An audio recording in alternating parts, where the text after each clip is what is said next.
السلام علیکم ورحمۃ اللہ وبرکاتہ۔ اللہ آخری امید نہیں بلکہ واحد یقین ہے۔ وہ تو خفا ہو کر بھی ساتھ نہیں چھوڑتا۔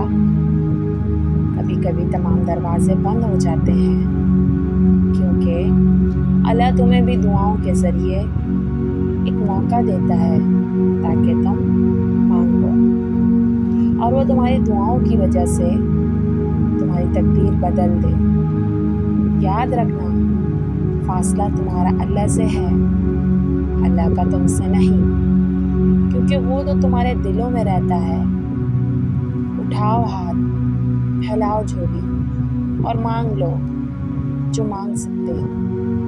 اتنا پریشان کیوں ہوتے ہو؟ بس بھروسہ رکھو اللہ پر، کیونکہ جس نے تمہیں پیدا کیا ہے وہی تمہیں ان پریشانیوں سے نکال دے گا۔ دیکھنا، اس آزمائش کے بعد تمہاری ہر خواہش پوری ہوگی۔ دیکھنا، اس دعا کے بعد تمہارے لیے قبولیت کی خوشخبری ہوگی۔ تم اپنے اس ٹوٹے ہوئے دل پر غم نہ کرو، کیونکہ جس نے اس دل کو بنایا ہے وہ اسے جوڑ بھی سکتا ہے۔ اللہ پاک سب کچھ کر سکتا ہے، تو تم غم کیوں کرتے ہو؟ تم دیکھنا، ایک دن اس آزمائش کے بعد خوشی کی گھڑی ضرور آئے گی۔ تم دیکھنا، اللہ تمہیں آزمانے کے بعد صبر کی دولت سے مالا مال کر دے گا۔ تم ہاتھ اٹھاؤ تو صحیح، وہ تو تمہاری دعائیں سننے کے لیے ہر وقت راضی ہے۔ تم اپنے گناہگار ہاتھ اٹھا کر اگر اس کی بارگاہ میں ایک آنسو بھی پیش کر دو گے تو وہ تمہارے ہر گناہ کو پل میں مٹا دے گا۔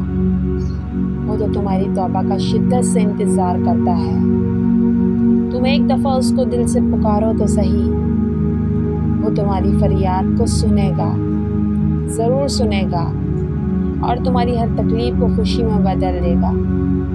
دیکھنا، جلد ہی اللہ کہہ دے گا کن، اور ایک پل میں سمٹ جائے گا تمہارا ٹوٹا ہوا وجود۔ کیونکہ اللہ کے پاس سب کچھ ہے، وہ چند پل میں ہی بدل دے گا تمہاری تقدیر۔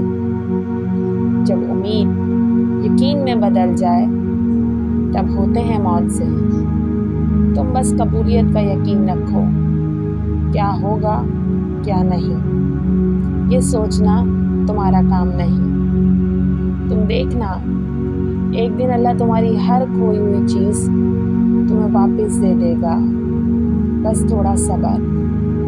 دیکھنا، اللہ جلد ہی ایسے وسیلے بنا دے گا کہ تم حیران رہ جاؤ گے۔